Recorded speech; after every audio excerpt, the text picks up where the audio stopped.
Hi అండి, అందరికీ నమస్కారం. నేను మీ సుకేష్ పాల్. ఈరోజు మన టాపిక్ వచ్చి అలంకారం. అలంకారం అంటే ఏంటి, అలంకారాలు ఎన్ని రకాలు, అందులో అర్ధాలంకారాల్లో ఉన్నటువంటి ప్రధానమైన అలంకారాన్ని గురించి ఈరోజు ఒక అలంకారం గురించి మనం చెప్పుకోబోతున్నాం. ముందుగా అలంకారం అంటే ఏంటి? అలంకారం అంటే మనకి ఏ విధమైనటువంటి ఆభరణాలు మనం ధరించుకుంటే మనకి ఒక శోభ కలుగుతుందో, ఒక అందాన్ని మనం ధరించుకుంటామో, అలాగే ఈ అలంకారాలు అనేటువంటివి కావ్యాలకి అందాన్ని కలిగిస్తాయి. అటువంటి ఈ అలంకారాలు అనేటువంటివి మనకి రెండు రకాలు ఉన్నాయి. ఒకటి శబ్దాలంకారాలు,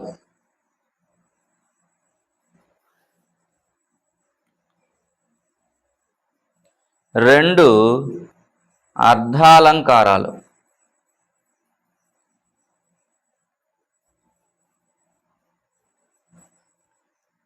అయితే ఈ యొక్క అర్ధాలంకారాల్లో ఒకటైనటువంటి ఉపమా అలంకారం గురించి మనం ఇప్పుడు మాట్లాడుకోబోతున్నాం.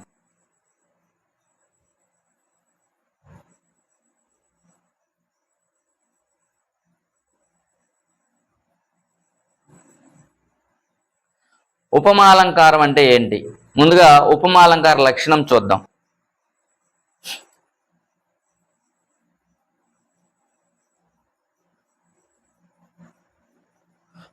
ఉపమేయ ఉపమానాలకు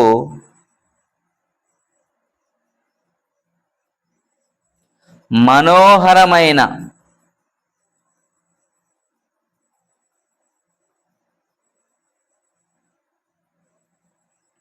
సాదృశ్యాన్ని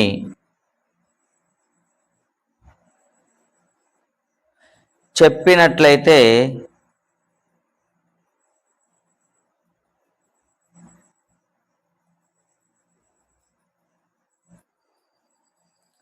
దానిని ఉపమాలంకారం అంటారు.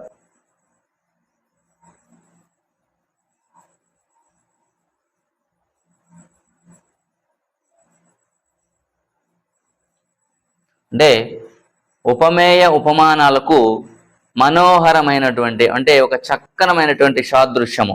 ఇక్కడ సాదృశ్యము అంటే పోలిక అని అర్థం. సాదృశ్యం అంటే పోలిక అని అర్థం. కాబట్టి ఉపమేయానికి ఉపమానానికి ఒక చక్కని పోలిక చెప్పేదే ఈ ఉపమా అలంకారం.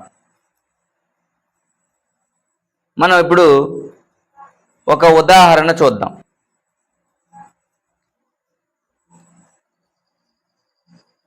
సీతముఖం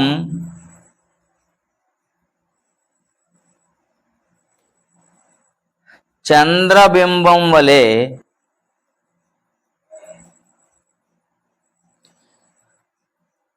ప్రకాశిస్తున్నది.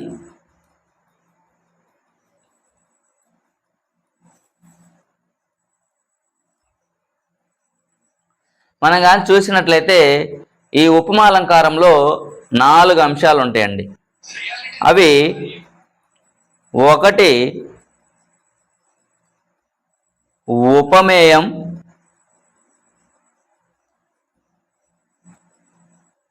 రెండు ఉపమానం, అలాగే మూడోది ఉపమావాచకం.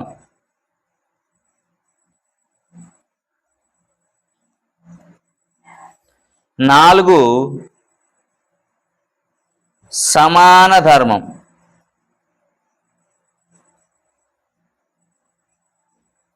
ఈ 4 అంశాలు ఈ యొక్క ఉపమాలంకారంలో ఉంటాయండి.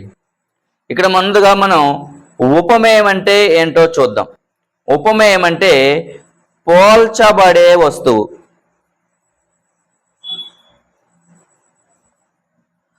పోల్చబడే వస్తువు. ఇక్కడ ఉపమానం అంటే పోలిక చెప్పిన వస్తువు.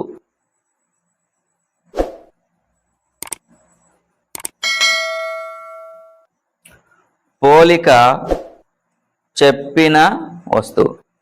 అలాగే ఉపమా వాచకం అంటే ఉపమేయాన్ని ఉపమానాన్ని రెండిటిని కూడా కలిపేది. అలాగే సమాన ధర్మం అంటే ఉపమేయంలో ఉపమానంలో ఉన్నటువంటి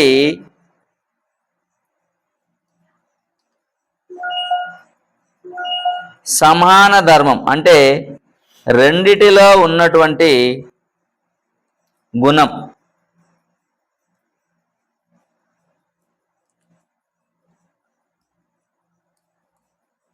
రెండిటిలో ఉన్న గుణం లేక ధర్మం. ఈ 4 అంశాలు అనేటువంటివి మనం ఇందులో చూడొచ్చు. ఇక ఈ ఎగ్జాంపుల్ కానీ అంటే ఈ ఉదాహరణ కానీ మనం కానీ చూసినట్లయితే ఇక్కడ సీత ముఖం చంద్రబింబం వలె ప్రకాశిస్తున్నది అన్నాం. ఇక్కడ సీత ముఖం చంద్రబింబం వలె ప్రకాశిస్తున్నది అన్నాం. ఇక్కడ సీత ముఖం వచ్చేటప్పటికి ఉపమేయంగా మనం భావించాలి.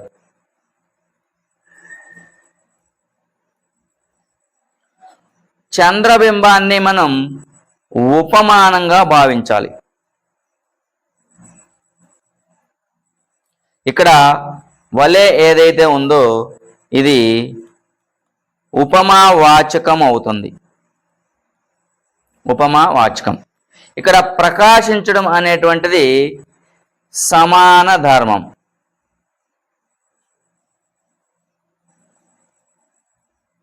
అంటే ఉపమేయంలో ఉపమానంలో ఉన్నటువంటి గుణం అన్నమాట, అదే సమాన ధర్మం అవుతుంది. ఇంకో ఎగ్జాంపుల్ చూద్దాం.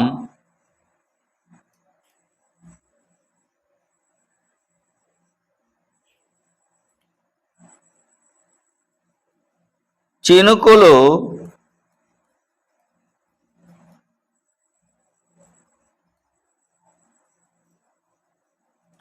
ముత్యాల్లా రాలుతున్నాయి. చినుకులు ముత్యాల్లా రాలుతున్నాయి. ఇక్కడ కూడా మనం చూసినట్లయితే ఉపమేయం ఉంది, ఉపమానం ఉంది, ఉపమా వాచకం ఉంది, సమాన ధర్మం ఉంది. ఇక్కడ చినుకులు పదాన్ని కానీ మనం తీసుకుంటే ఇది ఉపమేయం అవుతుంది.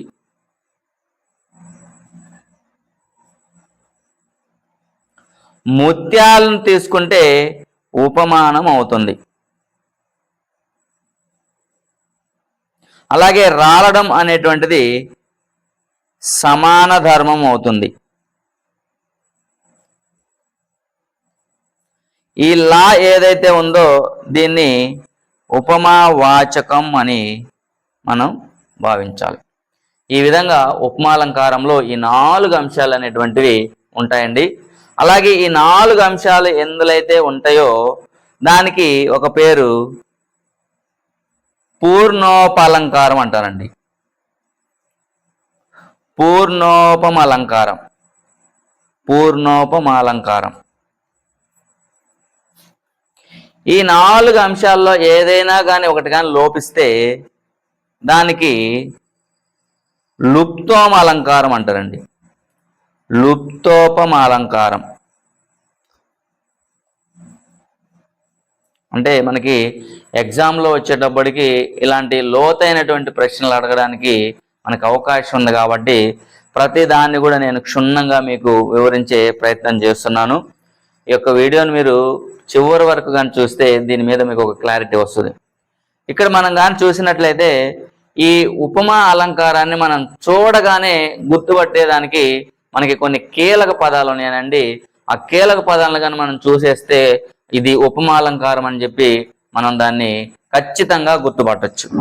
ఆ కీలక పదాలు ఏంటంటే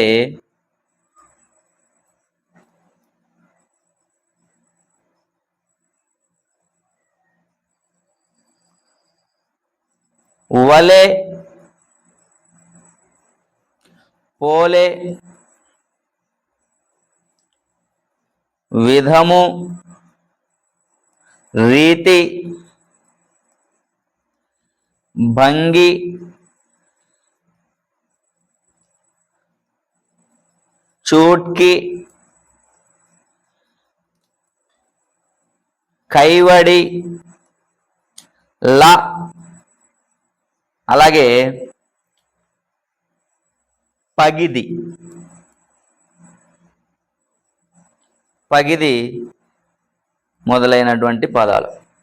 మీకు ఇచ్చినటువంటి ప్రశ్నలో అలంకారం గుర్తించమని అడిగినప్పుడు ఈ కీలక పదాల్లో ఏదున్నా కూడా అది మనం కళ్ళు మూసుకొని ఉపమాలంకారం అని చెప్పి మనం ఆన్సర్ చేయొచ్చు. అలాగే మనం ఇంకొక ఎగ్జాంపుల్ చూద్దామండి.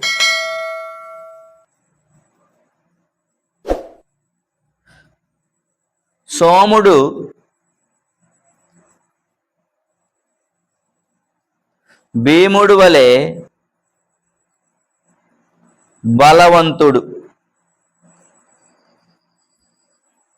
సోముడు భీముడు వలె బలవంతుడు.